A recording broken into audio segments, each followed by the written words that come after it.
Emily stood by the window, watching the first November snow swirl lazily outside her Seattle apartment. Her hands wrapped around a mug of cold tea, but the rail chill sat deep in her chest, a quiet ache that had been living there for 3 years. "Do you even hear me, Emily?" Jake's sharp voice cut through the silence. She turned. Her husband stood in the middle of the living room, arms crossed, face twisted in that familiar irritation she had learned to read like an open book. "I hear you," she said softly. "I'm done with this circus," Jake snapped. "Your sighs, your silence, this graveyard vibe. I'm 38M. I'm not wasting what's left of my life on someone who's turned into a ghost." Emily set her mug down.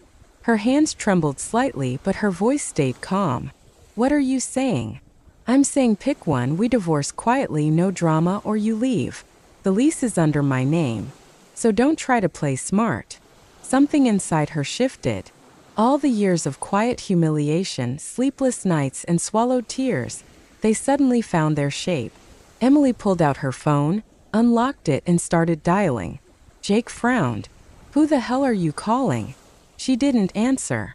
The ringing on the other end felt like forever. "Hello?" came a deep, confident voice. Jake froze. He knew that voice. His boss, Mr. William Harris. "Good evening, Mr. Harris," Emily said calmly. "This is Emily Carter. We met at the company holiday party 3 years ago. You once told me I could reach out if I ever needed help." "Of course, Emily. I remember. What's going on?" "I need some legal advice," she said, locking eyes with her husband. "My husband owns the apartment we live in. But 3 years ago, when his business was collapsing, I sold my grandmother's cabin and invested all that money into saving his company. I still have the transfer records. Would I have any legal right to claim part of the assets if we divorce?" There was a long pause. Jake's face drained of color. Mr. Harris finally spoke, voice firm and certain. "You absolutely do, Emily. And if you can prove your funds went into the business, you're entitled to a share of that as well. I had no idea this happened. Jake never mentioned it." "He never mentions a lot of things," Emily replied coolly. "Thank you, Mr. Harris. I'll see you in your office tomorrow morning." Jake stared at her, speechless. "How dare you?" he muttered through clenched teeth. "How dare I?" Emily's voice was steady now. "I dared to save your business when you were begging me for help on your knees. I dared to keep silent when you came home smelling like someone else's perfume. And now I dare to protect myself. You can't do this."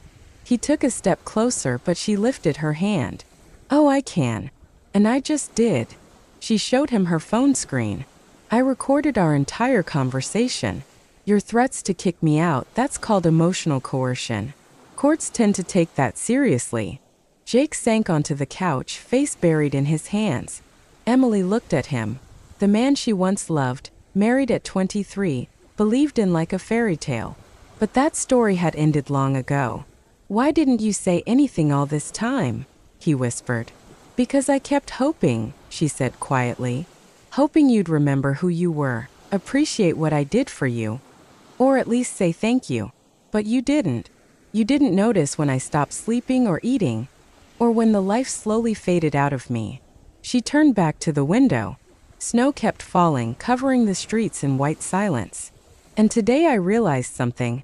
I don't have to be a shadow. I don't have to keep sacrificing myself for someone who doesn't see me. I deserve to live again." "I'm sorry," Jake murmured. "So am I," she replied, picking up her purse by the door. "Sorry for the years I lost, but not for finally finding the courage to say enough." She opened the door. "I'll stay with my sister for a while. My lawyer will contact you through your boss. Oh, and don't worry, I'm not taking everything. Just what's fair." Emily paused, glancing back one last time. "I honestly hope someday you find someone who loves you as much as I did, and that you learn how to value it." The door closed softly behind her. Down the staircase, every step felt lighter. Outside, snowflakes landed on her face, cold, clean, freeing. She called her sister. "Hey, Anna. Mind if I stay with you for a few days?" "Em? What happened?" "I left, Anna. Finally left." "Oh, I'm I'm so proud of you. Of course, come over. On her way to the subway, Emily stopped by a cozy cafe she'd never noticed before. She ordered a cinnamon cappuccino, the kind Jake always called a waste of money. She sat by the window watching the snow fall, feeling warmth spread through her chest.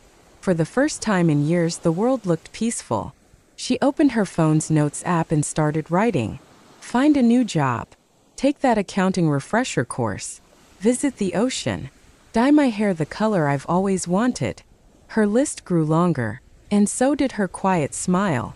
Then her phone buzzed. A message from an unknown number. Emily, this is William Harris. I spoke to a top family attorney. She's ready to take your case. Also, we just opened a position for chief accountant at my firm. I'd love to have you on board. And for what it's worth, Jake is no longer my deputy. Our conversation opened my eyes. Emily read the message twice. Justice, it seemed, still existed. She finished her coffee, left a generous tip, and stepped into the snow.